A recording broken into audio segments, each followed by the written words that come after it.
यं कर्वावहै तेजस्विनावधीतमस्तु मा विद्विषावहै। ओम शांति शांति शांति। श्री राम जय जय राम। श्री राम जय राम जय जय राम। श्री राम जय राम।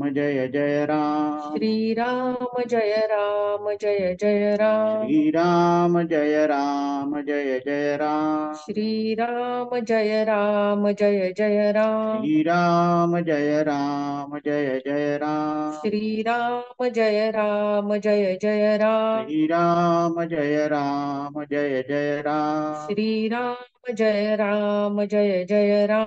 श्री राम जय राम जय जय राम। श्री राम जय जय राम। श्री राम जय राम जय जय राम। श्री राम जय जय राम। श्री राम जय राम जय जय राम। श्री राम जय जय राम। श्री राम जय राम जय जय राम। श्री राम जय जय राम। श्री राम जय राम जय जय राम। श्री राम जय जय राम।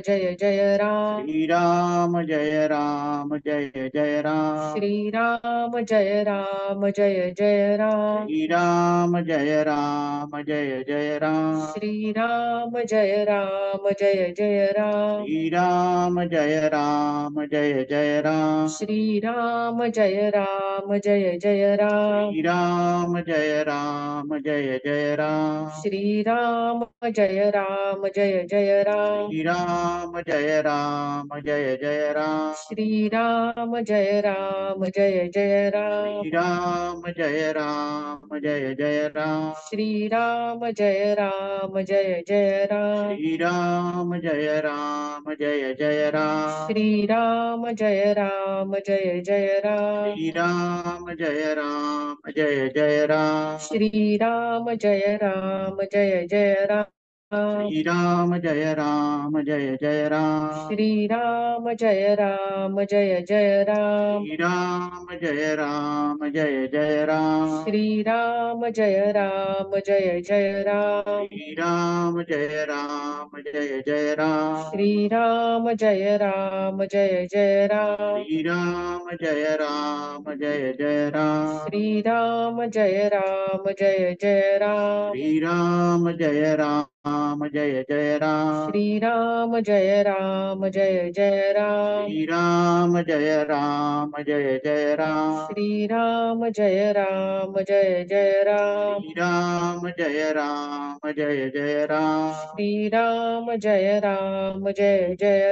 श्री राम जय राम जय जय राम। श्री राम जय जय राम। श्री राम जय राम जय जय राम। श्री राम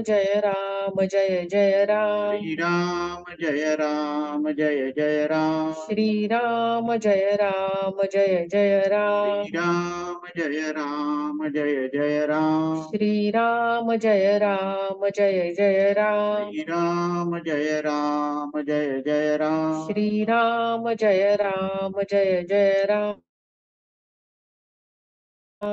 जय राम जय जय राम। श्री राम जय जय राम। श्री राम जय राम जय जय राम। श्री राम जय जय राम। श्री राम जय राम जय जय राम। श्री राम जय जय राम।